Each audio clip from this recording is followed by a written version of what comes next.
देखो, आप ये मान लो कि जिस तरह से पहले आपको याद है कि लूट हुई थी और लूट के मंदिरों को लोग ले गए थे, वो आता था, याद है नहीं याद है आपको? ऐसी ही लूट अब हो रही है, और ये वहां हो रही है उस धरती पे जहां ये कहा जाता है कि भाई जो राम को लाए हैं हम उनको लाएंगे। इन राम के नाम पे सत्ता भी ले ली, और राम के नाम पे जो लोगों ने अपनी आस्था से धन जुटाया, दान दिया, वो भी लूट लिया। तो ये तो राम के नाम पे लूटने वाले लोग हैं। और जो बड़े हाथी हैं उनको तो बचा दिया, और उनको परिंदों को पकड़ के कह रहे हैं। किसी भी उसमें पूरा बोर्ड है, प्रधानमंत्री कार्यालय से लेके इतने बड़े बड़े अधिकारी उसमें शामिल हैं। ये लूट कैमरे की निगरानी में हो रही थी। कहाँ है ईडी, कहाँ है इनकम टैक्स, कहाँ है सीबीआई? क्यों नहीं पूछ कर रहे हो भाई? 2 लाख रुपए पे तो ईडी आ जाती है। संजय सिंह ने 1 लाख रुपए ले लिए थे। 1 लाख रुपए का आरोप लगा था संजय सिंह पे कि उन्होंने 1 लाख रुपए घूस ली, तो ईडी वाले पकड़ के ले गए थे, जेल बंद कर दिया। कहाँ गई ईडी? मनी लॉन्ड्रिंग नहीं है ये, करोड़ों रुपए घोटाले का मामला आ रहा है, चांदी, तमाम तरह की चीजें।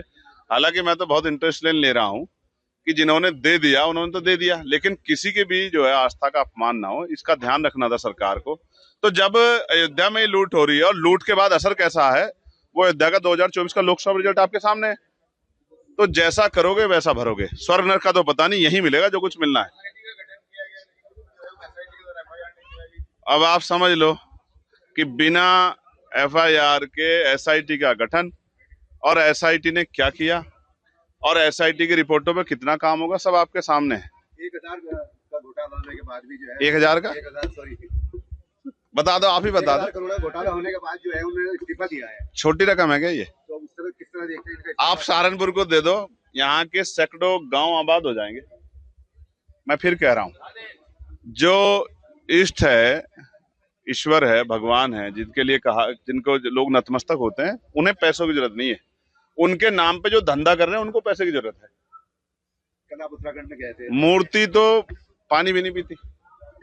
ये तो सब जो है उनके नाम पे सत्ता भी ले ली भाजपा ने, और धंधा भी चला रखा है। पैसा भी जो है कहाँ जा रहा है, किसके पास जा रहा है, अब देख लो। क्यों इस्तीफा दिया? अगर आप सच्चे हैं, इस्तीफा क्यों दिया आपने? आपसे इस्तीफा दिलवाया गया कि चलो हम आपको लूट में जेल नहीं भेज रहे, डकैती में, लेकिन आप इस्तीफा दे दो तो अपनी वो बचा लो साथ। आप परिवार से मिलने गए थे, कहाँ गए आप मिलने? लेकिन जान दिया मिलने। आपके साथ बस रोका गया है। देखो, पुलिस अगर सिर्फ पुलिस होती ना तो हाथ जोड़ के मैं उनको हटा देता, लेकिन कल वहां पैरामिलिट्री फोर्स लगाई गई, एसएसबी और आईटीबीपी के जवान थे। और आप जानते हैं पैरामिलिट्री फोर्स का सबसे बड़ा समर्थक हूं मैं। पार्लियामेंट में उनकी पुरानी पेंशन के लिए उनको शहीद का दर्जा मिले, इसके लिए सबसे ज्यादा लड़ा हूं मैं। होम कमेटी हो या पार्लियामेंट या कहीं भी जहां अवसर मिले हो। लेकिन अब समस्या ये है, कल वही जवान मेरे सामने था, तो मैं उस जवान से लड़ना नहीं चाह रहा था ना, मैं लड़ा, मैंने उनसे हाथ ही जोड़े। इस उसमें जो है जिस तरह की पीड़ा मुझे पहुंची हो, तो मुझे रोज ही पहुंचती है। जब मेरे लोगों की हत्याएं होती हैं, जब हमारी बहन बेटियों पर अन्याय अत्याचार बलात्कार होता है, तो ये तो पीड़ा में रोज होती है, इनकी क्या दिक्कत है? लेकिन मैं फिर कह रहा हूँ, उन्होंने 30 तारीख का समय रखा है कल का, मैं कल फिर जाऊंगा, क्योंकि वहां के माहौल अच्छा नहीं है।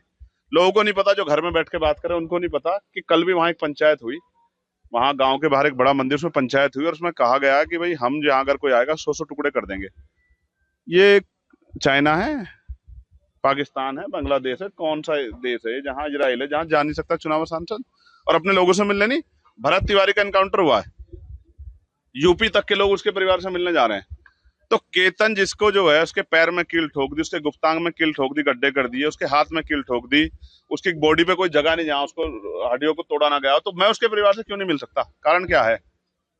कारण यह है कि पुलिस कुछ छिपा रही है। उनको पता है मैं वहां जाऊंगा, वो परिवार मेरे सामने बात रखेंगे, और फिर मैं ये बात जनता के सामने रखूंगा तो दुनिया में ये बात जाएगी। उसके परिवार ने क्या कहा है आपने सुना है? कल उन्होंने मुझसे कहा था, अगर आपको आने से रोका तो हम यहाँ से पलायन कर जाएंगे, हम सुरक्षित नहीं है। और वो कह रहे थे हम दिल्ली जाके धरने बैठेंगे।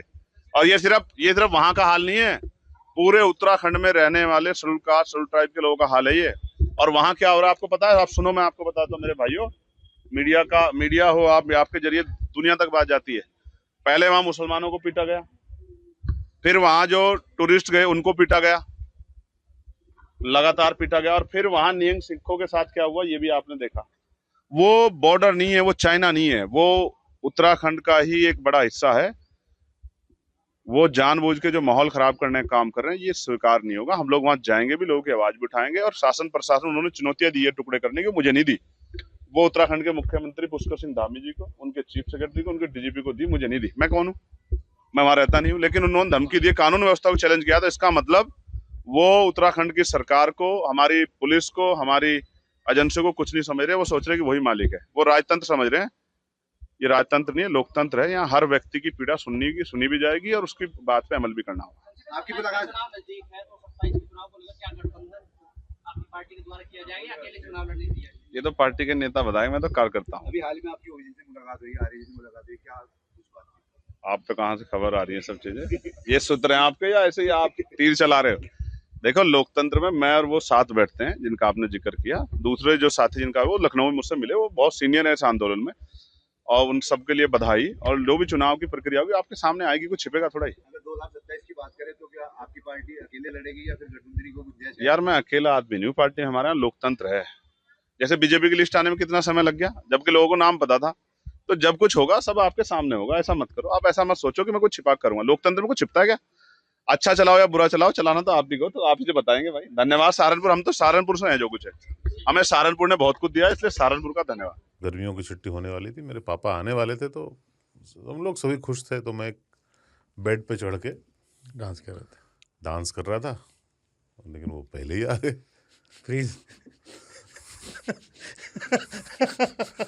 तो मैं उस समय तो कंटिन्यू नहीं कर सकता था ना, तो फ्रीज फ्रेम टाइप का हो गया। कसम पैदा कर